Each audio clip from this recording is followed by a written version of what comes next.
Ciao a tutti! È in atto una specie di moda nel panorama dei prodotti audio che ci piacciono tanto. Stiamo infatti assistendo al rilascio di tante open-ear, sia ad archetto che a forma di orecchino, sia di semi-open, cioè senza gommino. Se volete sapere di più su ogni tipo di formato, vi rimando al video dell'Academy che ho rilasciato qualche giorno fa. Ad ogni modo, oggi vediamo un aggiornamento di un paio di True Wireless che ho consigliato a tanti di voi perché ad un costo contenuto erano in grado di offrire prestazioni più che buone con una durata della batteria soddisfacente.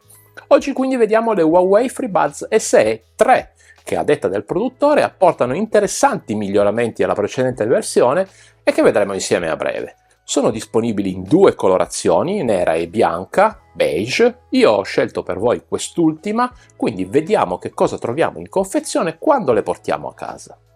Come per tutte le semi-open, la confezione è scarna, ridotta all'osso. Qui, oltre alla custodia con gli auricolari all'interno, troviamo solo la guida rapida in 15 lingue, italiano incluso, e le informazioni circa la garanzia. Non è presente il cavo di ricarica che dovremo acquistare a parte o utilizzarne uno già a nostra disposizione. La custodia non cambia nelle dimensioni e nel peso, dato che misura 5x5x 2,3 cm x 40 grammi, ma cambia invece per i materiali utilizzati che qui restituiscono una piacevolezza maggiore mentre le maneggiamo. La parte inferiore ha infatti una trama che sembra pelle e aumenta il grip, mentre il coperchio è sempre di plastica ma trattato con una finitura metallica che, pur trattenendo di più le impronte, come vedete, rende il tutto più moderno. La stessa qualità non si trova invece sugli accoppiamenti, che sono ballerini. Il coperchio, infatti, già da chiuso mostra di avere gioco orizzontale, tant'è che suona se lo muoviamo orizzontalmente. Quando lo apriamo la situazione migliora leggermente, ma rimane. Nella parte frontale abbiamo il marchio Huawei, un LED multicolore ad indicare lo stato di ricarica di accoppiamento, mentre nel lato inferiore trovano posto la porta USB-C per la ricarica e, udite udite, il pulsante per avviare la procedura di accoppiamento Bluetooth. Ho detto udite udite perché se andate a vedere la pagina promozionale sul sito Huawei vedrete come questo pulsante venga indicato come una nuova entusiasmante feature. Gli auricolari all'interno sono posizionati nel modo corretto, quindi se presi con le rispettive mani possiamo subito portarli alle orecchie senza doverli girare tra le dita. Anche l'auricolare riprende le forme della versione 2 ma si aggiorna e migliora. Ha infatti delle forme leggermente più arrotondate di prima e sulla parte esterna introduce questa striscia lucida che, oltre a renderle più moderne e riconoscibili, ha il pregio di mettere in evidenza l'area touch. Questa è incassata rispetto al resto e con una finitura diversa che la rende riconoscibile al tatto. E queste sono le novità, perché per il resto sono identici alla precedente versione.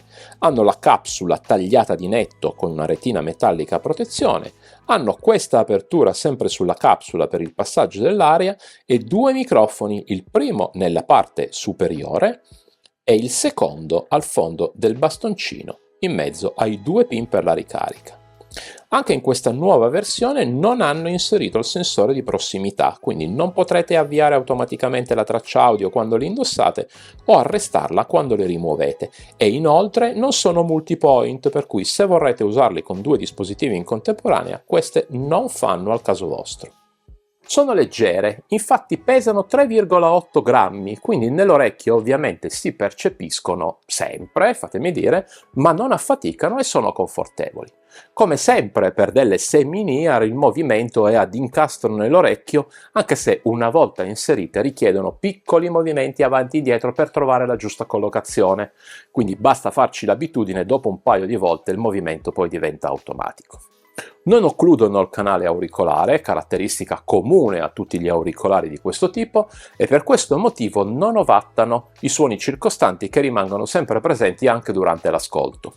Per intenderci, se mentre state ascoltando una traccia audio qualcuno che è nella stessa stanza con voi inizia a parlare, ve ne accorgete. Magari non capite al 100% quello che sta dicendo, ma ve ne accorgete. A livello di indossabilità sono quindi ottime perché sono piccole, sono leggere, sono confortevoli anche per lunghi periodi. Insomma, nulla di diverso rispetto alle SE2. L'applicazione Huawei AI Life l'abbiamo vista diverse volte qui sul canale, per cui cercherò di essere breve. Questi auricolari sono supportati sia su iOS che su Android e nella schermata principale si può consultare la percentuale di carica degli auricolari e della custodia anche quando gli auricolari sono stati rimossi dalla custodia stessa. È poi possibile selezionare una equalizzazione tra le 4 a disposizione, ma non possiamo crearne di personalizzate. Scorrendo verso il basso possiamo poi cercare gli auricolari facendoli suonare, controllare la disponibilità di nuovi firmware e procedere poi eventualmente con l'aggiornamento e infine tramite le impostazioni abilitare la modalità a bassa latenza e accedere alla guida in linea del prodotto. Per quanto riguarda i controlli touch, dalla funzione apposita possiamo controllare e modificare la configurazione. Questa però è particolare perché chissà per quale motivo non prevede il doppio tocco. Con il tocco singolo possiamo infatti eseguire il comando di play e pausa, mentre con il triplo tocco andare al brano successivo. Con il tocco prolungato invece abbiamo a disposizione 2 azioni, ma entrambe sono disattivate e potrete solo scegliere di aumentare o diminuire il volume, non potrete associare altri comandi. Stesso comportamento per il tocco triplo, dove al limite si può selezionare la traccia precedente, mentre per il tocco singolo è possibile impostare la gestione delle tracce o l'assistente vocale.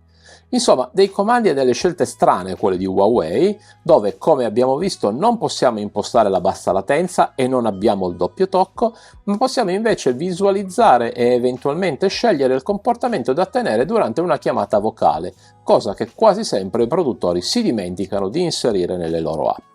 Ci sono 2 valutazioni differenti da fare per queste FreeBuds SE in versione 3.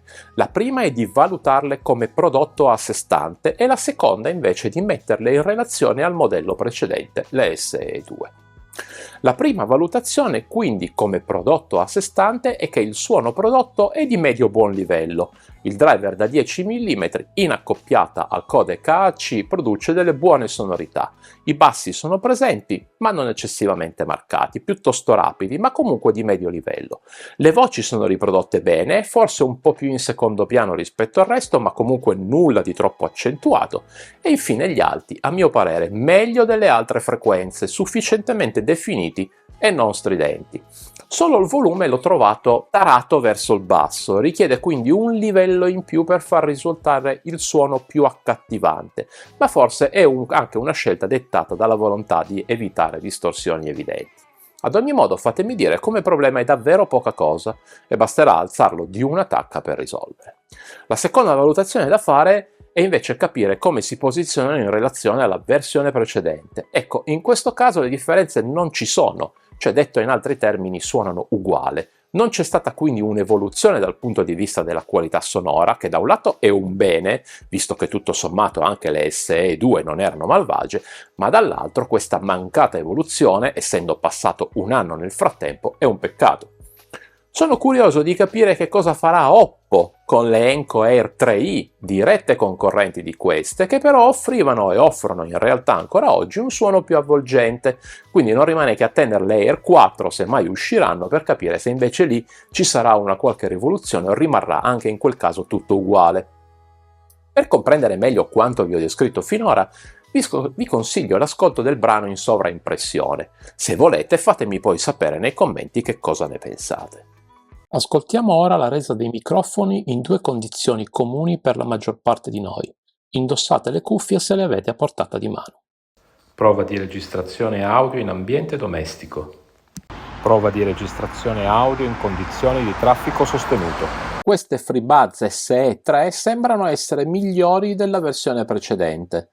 Se le SE2 infatti restituivano una voce ovattata, qui abbiamo invece una voce sempre piuttosto chiara, anche in condizioni di traffico sostenuto, dove i 2 microfoni, insieme agli algoritmi di soppressione del rumore ambientale, fanno un buon lavoro. Huawei dichiara 9 ore di ascolto continuo con il codec AAC e il volume impostato al 50%. Al termine dei miei test e con la solita playlist e il volume all'80, risulta una durata massima di poco inferiore alle 9 ore a parità di codec. Considerate che perdono il 10% ogni 50-55 minuti circa, in chiamata invece riescono a lavorare per 5 ore consecutive, un risultato questo in linea con tanti altri prodotti che però, di nuovo, non ci fa gridare al miracolo. Anche queste nuove SE3 mi hanno fatto lo stesso scherzetto delle due, circa la percentuale della batteria, che ogni tanto scende del 10% per poi risalire dopo poco alla percentuale precedente. Quindi anche in questo caso, ad esempio, le ho viste scendere al 100%, dal 100% al 90% e poi risalire al 100%.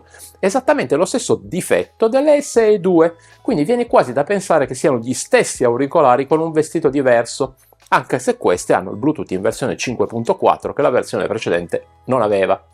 Non lo sapremo mai, mi sa. Ad ogni modo, la batteria è inclusa nella custodia di 510 mAh e garantisce poco meno di ulteriori 4 ricariche per un totale dichiarato di 42 ore. In questo modo riescono a soddisfare le necessità di più di una giornata intera.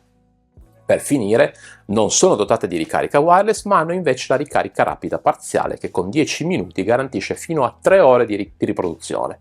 Si confermano quindi in pieno le prestazioni già ottime rilevate con le SE2, che qui non vengono stravolte, e già questa è un'ottima notizia, fatemi dire, dato che alcune volte vediamo dei cambiamenti drastici o un decremento delle prestazioni da una versione a quella successiva. E veniamo quindi alle conclusioni, mentre vi mostro come di consueto un riepilogo delle caratteristiche principali e la mia personale pagella. Cosa migliorano o introducono di diverso rispetto alla versione precedente e ne vale la pena l'eventuale upgrade? Di nuovo, hanno dei materiali migliori, il Bluetooth 5.4 e poco altro, che però uniscono a quanto di buono c'era già con le SE2, quindi per fortuna non abbiamo stravolgimenti ma piccole migliorie. Se siete in cerca di nuovi auricolari semi-open ad un costo contenuto, allora prendeteli in seria considerazione, mentre se state pensando di cambiare le SE2 in favore di queste nuove SE3, il mio pensiero è di lasciar stare perché le migliorie sono minime e a livello di suono non cambia praticamente nulla, mentre per la batteria qualche decina di minuti in più, ma di nuovo nulla di grandioso. Come sempre ci sono anche dei difetti che vi lascio riassunti qui di lato, ma in questo caso sono poca cosa se consideriamo il rapporto prezzo-prestazioni. Per la prossima versione esprimo il desiderio di vedere implementata una soppressione del rumore migliore, visto che ormai le tecnologie sono mature, anche per le semi-open, e un codec a più alto bitrate, visto che anche qua basta davvero poco. Essendo appena usciti, non sono disponibili al momento sconti particolari che probabilmente arriveranno nel giro di qualche mese e potete trovarli ad un prezzo di listino di 49 euro, che è in linea con le prestazioni e caratteristiche offerte.